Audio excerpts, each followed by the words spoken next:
simplify the complex fraction. So we have x plus 2 over x minus 2 minus x over x plus 2 all over 3 minus 4 over x plus 2. So to simplify a complex fraction, mas madali kung i-multiply na lang natin both numerator and denominator by the LCD of the involved denominator sa numerator at denominator. So i-check natin yung mga denominators. For the numerator, we have x minus 2 and x plus 2. Sa denominator naman, ang denominator na involved is x plus 2. So therefore, ang LCD ng x minus 2 at x plus 2, dahil unique sila, yung product lang nila. So the LCD will be x minus 2 times x plus 2. So, yan yung i-multiply natin, both numerator and denominator. X minus 2 times x plus 2. That is the LCD. Okay? So, kailangan nating ma-multiply itong numerator. So, we have x minus 2 times x plus 2 times the numerator na to. So, i-distribute natin. I-multiply natin bawat term.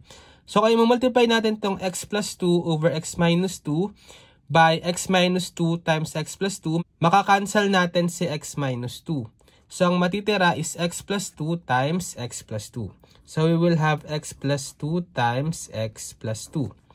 Then, minus, pag minultiply naman natin itong x over x plus 2 by x minus 2 times x plus 2, makakancel naman si x plus 2. Ang matitira is x times x minus 2. Okay? All over. Sa baba, ganun din, kailangan nating ma-multiply itong LCD by the denominator. So, multiply natin yung bawat term. So, we will have 3 times the LCD x minus 2x plus 2. So, 3 times x minus 2 times x plus 2 lang, right?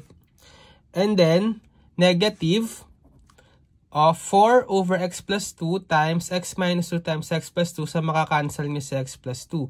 Matitira is 4 times x minus 2. And then, para madali is mag-factor na lang tayo. So, for the numerator, pwede natin i-expand itong numerators, right? So, multiply natin itong x plus 2 times x plus 2. So, by FOIL method, we have x times x, that's x squared. X times 2, that's positive 2x. 2 times x, that's positive 2x. Then 2 times 2, that's positive 4. Then distribute natin tong negative x, multiply. Negative x times x, that's negative x squared. Then negative x times negative 2, positive 2x. All over. Okay, ang pwede kong gawin dito is i-factor out ko na lang yung x minus 2 para di na tayo mag-expand. Sige, factoring out x minus 2 dito, common binomial factor. Ang matitira dito is 3 times x plus 2 na lang. Then minus, pag pinactor sa x minus 2, matitira dito is 4 na lang. Okay, then, combine natin yung similar terms sa numerator. X square minus x square cancel, 0. Then, 2x plus 2x plus 2x, 6x, right? And then, plus 4. All over x minus 2 times, sige, kapag dinistribute natin tong 3, magiging 3 times x, that's 3x. Then 3 times 2, positive 6, minus 4. So, magiging 6x. Pwede kong i-factor out dito si 2.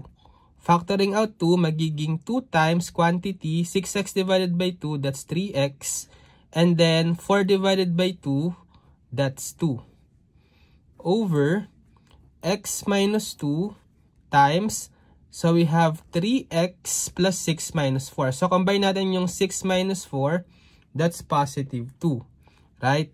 And then, pwede nating makancel ngayon itong 3x plus 2.